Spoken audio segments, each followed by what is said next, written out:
Então vamos falar um pouquinho agora a respeito do que é o trauma, né? Você já viveu algum trauma? Como saber se eu já vivi algum trauma? Eu vivi, mas como saber se ele ainda está dentro de mim? Bom, um trauma, dificilmente alguma pessoa vai passar pela vida sem viver algum trauma. Então, o trauma, ele é diferente da fobia. Então, a fobia é quando você tem medo de algo, mas você nunca passou por uma situação específica a respeito daquilo. Então, vamos supor, você tem medo de barata, mas você nunca teve uma vivência traumática a respeito da barata. Então, a fobia é uma coisa, o trauma é outra. O que é o trauma, então, Ariane? O trauma é quando você viveu algo, ou você viu alguém e aquilo te chocou demais. Então, a gente tem aí pequenos traumas, desde aquela professora que era um pouco mais bruta, digamos, dentro da sala de aula, que às vezes foi um pouco ríspida, chamava muito a tua atenção na frente dos colegas. A gente tem vários tipos de traumas com os pais, né? Então, os seus pais, eles foram os melhores pais que eles conseguiram, né? Mas provavelmente algumas ações deles te ocasionaram alguns traumas. Também pode haver uma questão de você ter visto algo. Então, alguém que você ama muito sofreu um acidente, você assistiu aquele acidente ou um assalto, mesmo que o assalto não tenha sido assim de uma super violência, mas assim, só o fato ali de você se sentir naquele estado acuado, né, onde o teu cérebro faz várias reações neuroquímicas, isso também pode trazer um trauma. E o que seria então o transtorno de estresse pós-traumático? Quando você vive um trauma, você não o trata e vai deixando passar, porque você acredita que aquilo vai passar. E passado 30 dias, você acabou tendo algumas reações no seu corpo condizentes com o trauma e isso não foi tratado. Então, que reações seriam essas? Vamos supor que você foi assaltado ou viu alguém sendo assaltado e o assaltante estava de tênis vermelho. Aí toda vez que você vê um tênis vermelho, sem entender muito bem o porquê, você começa a ter taquicardia, sua dor, passa mal. Às vezes passa mal, não sabe nem por que passou mal, porque você não tem consciência que o tênis vermelho é um gatilho para que você tenha essas reações no teu corpo. Então, naquele momento não tá acontecendo nada, mas as gavetinhas que a gente tem aqui dentro, elas se abrem e, puf, gatilho sai, né? E daí você tem todas essas reações fisiológicas. Se isso não for tratado se for tratado no período de 30 dias, você evita que se torne um transtorno de estresse pós-traumático, porque você tratou. Agora, Ariane, eu não tratei e aconteceu um caso na minha família, uma morte muito violenta, e eu tenho isso comigo até hoje, mas isso já faz 10 anos. Não tem problema nenhum, pode ser tratado da mesma forma. A única coisa que difere é que deixa de ser chamado de trauma e é chamado de transtorno de estresse pós-traumático. Claro, tem um quadro, né, de uma avaliação clínica ali que é feita para se encaixar dentro desse quadro de TEPT. Qual que é o principal ponto aí? Ariane, você quer vender seu peixe? Não, porque eu não estou pedindo para você fazer tratamento comigo, só tô pedindo para você estar atento, não só com o trauma e o TEPT, com qualquer outra questão que você for trabalhar. Quando você tá com uma dor de barriga, que médico que você vai? Você vai no reumatologista? Você vai no urologista? No ginecologista? Ou você vai num gastro? Você vai num gastro, porque o gastro ele é especialista nessa parte onde você está com dor na sua barriga. Quando você está com dor no ouvido, que médico que você vai? Você vai ir num otorrino, porque ele é especialista em ouvidos. Da mesma forma funciona a nossa mente. Então, se você passou por um trauma e um transtorno de estresse pós-traumático, ou se você tem dúvida se passou e você quer tirar essa dúvida, o que você vai procurar?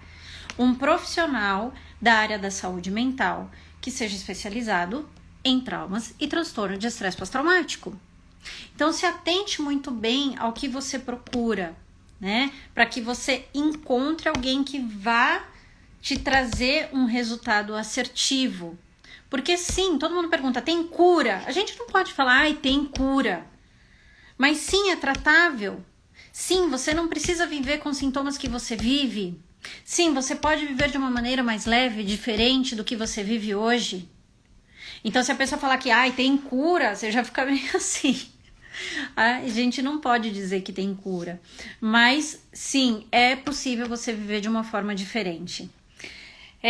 Então, da mesma forma que você procura um médico especialista para determinada dor ou determinada doença que o teu corpo tem, faça isso também com a sua mente. Procure um profissional da área de saúde mental, um psicólogo, um psicoterapeuta, um psiquiatra. Procure um profissional da área da saúde mental que seja especialista naquilo que você procura. Ah, Ariane, mas eu não tenho trauma, eu não tenho nenhum transtorno, mas eu sou muito ansioso. Então, você vai procurar um profissional que trabalhe com ansiedade. Então, isso que é importante, você em busca não só de um nome de um profissional, mas em saber se ele é especialista, se ele tem condições, se ele tem conhecimento de técnicas e de teoria, né, a respeito do assunto que você precisa trabalhar. Então, fica aí minha dica sobre o trauma e o TEPT. As pessoas também me perguntam, verdade, a respeito assim, mas o que são essas técnicas que você tanto fala, Ariane? Então, assim, quando você sofre um trauma, um transtorno de estresse pós-traumático, o teu cérebro ele fica disfuncional. O que é um cérebro disfuncional? O cérebro já não vai funcionar da melhor maneira que ele poderia funcionar, caso ele não tivesse esse trauma, caso ele não tivesse esse transtorno de estresse pós-traumático. E as técnicas psicossensoriais, o mindfulness, tantas outras técnicas aí que a gente trabalha, que a gente tem aí como a hipnose, elas trabalham diversas áreas cerebrais. Então, a palavra, né, aquilo que a gente faz, consegue atingir de forma efetiva toda a área cortical do cérebro, que é a parte de fora, onde a gente faz raciocínio, lógica, organização desde de um pensamento até a organização de uma gaveta, organização, planejamento de uma viagem, do seu trabalho. Então, a palavra ela alcança essa parte. E essas outras técnicas que a gente fala que trabalha com o sistema nervoso periférico, que a gente pode dizer que é o nosso corpo, né? Que vai além da palavra, as nossas sensações, os nossos sentidos, os pontos meridianos que nós temos em nosso corpo. Então, as técnicas que trabalham dessa forma, elas atingem outras áreas cerebrais que a palavra não atinge. Então, vamos supor que aqui é meu cérebro, tá? Minha mão é meu cérebro. Se eu partir meu cérebro ao meio, eu vou ter uma partezinha parecida com essa daqui, que a gente chama de sistema límbico, área subcortical, cérebro emocional. Então, nessa partezinha aqui, eu consigo aumentar a massa do meu hipocampo, que a gente, de uma forma figurada, pode dizer que é quem faz a ligação entre o cérebro emocional e o cérebro racional. Então, quanto mais funcional, quanto mais massa eu tenho nela, melhor essa comunicação entre as duas áreas. Eu consigo aliviar a minha amígdala, que a gente tem no meio do cérebro, uma de cada lado. Então, eu consigo aliviar a minha amígdala, como quem sofre muito estresse, quem vive nessa tensão, essa amígdala ela pode chegar a inchar. Então, com esses exercícios, com essas técnicas, a gente consegue desinchar essa amígdala, né, para que as emoções fluam de uma forma ali mais harmônica. Então, ganha massa no hipocampo, entre outras funções também que a gente ganha. Além de aumentar a nossa massa na área cortical do cérebro também. Então, por isso que é muito importante que ao procurar um profissional da área da saúde mental, ele tenha conhecimento suficiente daquilo que você precisa trabalhar. No caso do trauma e do TEPT, são pessoas que trabalham com técnicas que vão dessensibilizar esse trauma. Ariane, o que é dessensibilizar o trauma? O trauma, vamos supor que ele é uma capsulazinha. Cada trauma que a gente viveu, puf, puf, puf, puf, tem uma capsulazinha. O que vive aqui dentro dessa capsulazinha?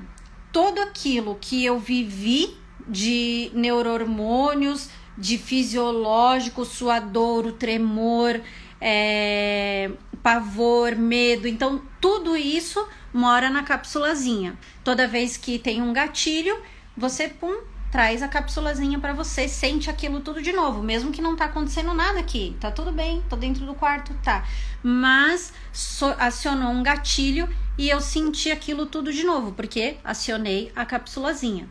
E daí, o que é a dessensibilização de trauma, então? A gente estoura essa capsulazinha. E o que isso significa? Eu faço uma desconexão entre o fato que você viveu, que te ocasionou todas essas reações fisiológicas, e as suas emoções.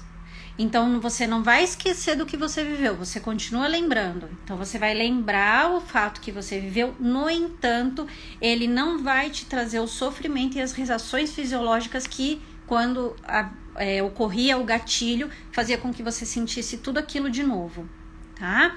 Então, essa desconexão entre o fato e a emoção, a sensação que você tinha quando acionado o gatilho, se desconecta. O que isso faz? Faz com que eu acione menos vezes essa memória.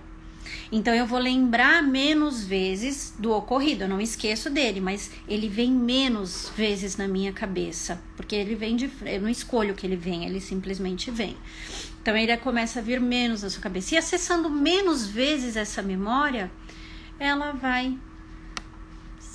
A gente pode dizer aí, de certo modo, que possa vir a se extinguir, mas não é a função principal. A função principal é essa desconexão entre o fato e os gatilhos que acionam tudo aquilo que faz você sentir de novo o suador, o tremor, o pavor, toda essa sensação e emoção que vem carregada aí com cada capsulazinha de trauma que a gente tem.